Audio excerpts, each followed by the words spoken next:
अस्सलाम वालेकुम स्टूडेंट्स। आज हम डिस्कस करने जा रहे हैं अपना next topic thermal expansion and contraction.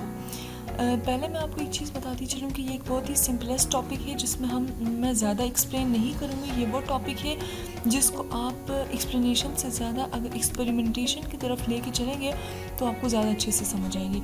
लेकिन जनरली मैं आपको सिर्फ ये बता दूँ कि थर्मल एक्सपेंशन और कॉन्ट्रैक्शन होती क्या है। एक्सपेंशन का वर्ड जिसे एक्सपेंड हम कहते हैं। एक्सपेंड क्या हो जाता है? फैल जाना, ठीक हो जाना, ये साइंस में इंक्रीज कर जाना। जबकि अगर हम कॉन्ट्रैक्शन की बात करें तो कॉन्ट्रैक्ट का मतलब क्या होता है? सिकुड़ जाना, ठीक हो गया। थर्मल का वर्ड किससे निकला है? हीट से, हीट के लिए यूज़ किया जाता है। थर्मल एक्सपेंशन का मतलब ये है कि जब मॉलिक्यूल्स को क्या किया जाता है, हीट दी जाती है तो वो एक्सपेंड हो जाते हैं, उनका साइज इंक्रीज हो जाता है।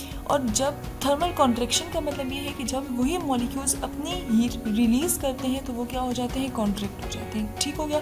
ये तो मैंने जनरली आपको इसके बारे में बताया है। सबसे पहले हम क्वेश्चन की तरफ जाते हैं। What is the relationship between temperature and kinetic energy. और हमारा सेकंड क्वेश्चन है why do molecules move faster when they are heated, ठीक है। सबसे पहले मैं बात कर लेती हूँ टेम्परेचर और काइनेटिक एनर्जी।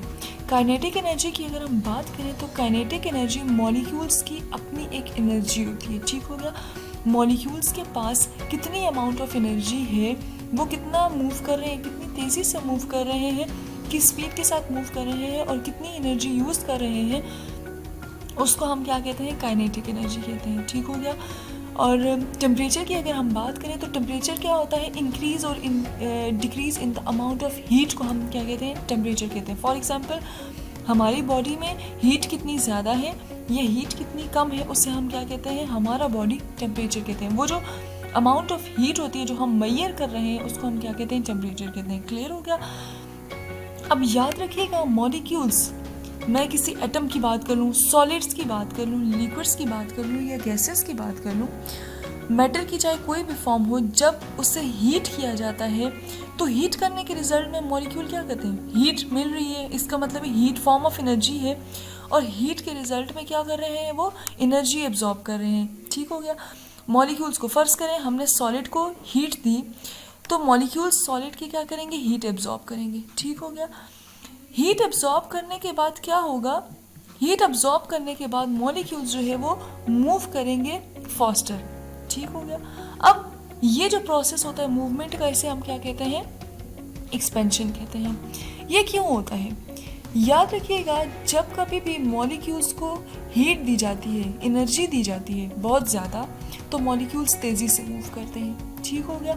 मॉलिक्यूल्स क्या करते हैं? तेज़ी से मूव करते हैं। जितनी ज़्यादा हीट होगी उतनी ज़्यादा फास्ट मूविंग होगी मॉलिक्यूल्स की, ठीक हो गया। उतने ही फास्ट मूवमेंट शो करेंगे मॉलिक्यूल्स। इसकी एग्जांपल आप ऐसे ले लें कि जैसे आपके अंदर बहुत ज़्यादा एनर्जी होती है तो आप तेज़ी से हर काम कर सकते हैं कि नहीं, ठीक हो गया। आप मतलब तेज़ी से स्पीड अप हो जाते हैं, फ़ौरन से अपना हर काम कंप्लीट कर देते हैं। तो यही बात होती है मॉलिक्यूल्स की भी। जब मॉलिक्यूल्स हीट एब्जॉर्ब करते हैं सराउंडिंग से तो वो एक्साइटेड हो जाते हैं, ठीक हो गया। एक्साइटेड होने के रिजल्ट में मॉलिक्यूल्स क्या करते हैं? तेज़ी से मूव करते हैं। और जब मॉलिक्यूल्स तेज़ी से मूव करते हैं तो वो एक दूसरे के साथ टकराने लग जाते हैं और इसी कोलिजन को, टकराना किसे कहते हैं? कोलिजन को कहते हैं। और इसी कोलिजन की वजह से वो एक दूसरे से दूर चले जाते हैं और जब दूर जाते हैं तो इसका मतलब है वो स्प्रेड आउट हो जाते हैं। और स्प्रेड आउट किसे हम कहते हैं? एक्सपेंशन को कहते हैं। इसका मतलब जितनी ज़्यादा एनर्जी थी उतने ही ज़्यादा मॉलिक्यूल्स एक्सपेंड हो गए। क्लियर हो गया। इस प्रोसेस को हम क्या कहते हैं? थर्मल एक्सपेंशन कहते हैं, कि जिसमें हम सॉलिड को या कोई भी स्टेट है मैटर की, उसे अगर हम हीट देते हैं तो हीट देने के रिजल्ट में मॉलिक्यूल्स एक्सपेंड हो जाते हैं, ठीक हो गया। और दूसरी तरफ मैं बात कर लूँगी किसकी? कॉन्ट्रैक्शन की। फॉर एग्जाम्पल वही मॉलिक्यूल्स जिनको हमने हीट दी थी वो थोड़े टाइम बाद अपनी हीट रिलीज कर देंगे, ठीक है। या मैंने कोई और सॉलिड मॉलिक्यूल्स ले लिए और उन सॉलिड मॉलिक्यूल्स को क्या कर दिया? ठंडे पानी में डाल दिया, ठीक हो गया। ठंडे पानी में डाल दिया तो एज अ रिजल्ट क्या होगा? मॉलिक्यूल्स कोल्डर हो जाएंगे, ठीक है। उनकी एनर्जी, फॉर एग्जांपल पहले वो थोड़े हीटेड थे लेकिन अब उनकी सारी की सारी एनर्जी क्या होगी? रिलीज होगी। अब उनकी इंटरनल एनर्जी जो थी, हीट जो थी, वो क्या होगी? ये कम होगी है, लेस एनर्जी हुई। मॉलिक्यूल्स, अब आप अपनी एग्जांपल ले लें, लेस एनर्जी होती है आपके अंदर तो आप काम करना मुश्किल हो जाता है ना आपके लिए, ठीक हो गया। तो यहाँ पे मॉलिक्यूल्स के साथ भी यही सिचुएशन होती है। जब मॉलिक्यूल्स की लेस एनर्जी हो जाती है तो मॉलिक्यूल्स मूवमेंट कम कर देते हैं या मूव करना स्टॉप कर देते हैं, ठीक हो गया। और इसी मूवमेंट को स्टॉप करने की वजह से मॉलिक्यूल एक दूसरे के करीब आ जाते हैं। एक्सपेंशन में क्या हुआ था, मॉलिक्यूल एक्साइटेड हो जाते हैं। यहाँ पे मॉलिक्यूल्स वहाँ पे एक्साइटेड इसलिए होते हैं क्योंकि हीट एब्जॉर्ब कर देते हैं। यहाँ पे मॉलिक्यूल्स एक दूसरे के करीब इसलिए आ जाते हैं क्योंकि अब उनके पास एनर्जी बिल्कुल नहीं है, उनमें कोई कोलिजन नहीं हो रही, ठीक हो गया।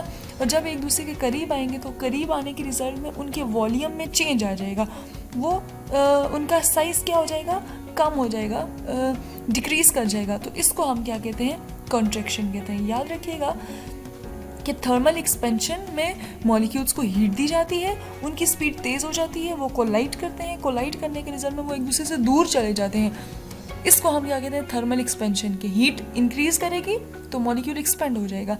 जबकि थर्मल कॉन्ट्रैक्शन में क्या होता है कि वही हीट मॉलिक्यूल जब रिलीज करते हैं तो पहले वो कोलाइड कर रहे थे, अब वो एक दूसरे के करीब आ जाते हैं, अब कोलिजन ख़त्म हो जाएगी, कोई किसी की इंटरनल काइनेटिक एनर्जी इंक्रीज़ नहीं होगी बल्कि उनकी काइनेटिक एनर्जी डिक्रीज़ हो जाएगी, ठीक हो गया। और काइनेटिक एनर्जी डिक्रीज़ होने के बाद वो क्या हो जाएगी, साइज़ में, वॉल्यूम में वो कॉन्ट्रैक्ट हो जाएंगे, कम हो जाएगा उनका वॉल्यूम, ठीक हो गया। इस प्रोसेस को हम क्या कहते हैं, थर्मल कॉन्ट्रैक्शन। अब इससे रिलेटेड मेरे पास कुछ वीडियोज़ हैं, वो मैं आपके साथ शेयर करती हूँ। इसके थ्रू आपको समझ आ जाएगी कि आया थर्मल एक्सपेंशन और कॉन्ट्रैक्शन क्या होती है। क्लियर हो गया है सबको?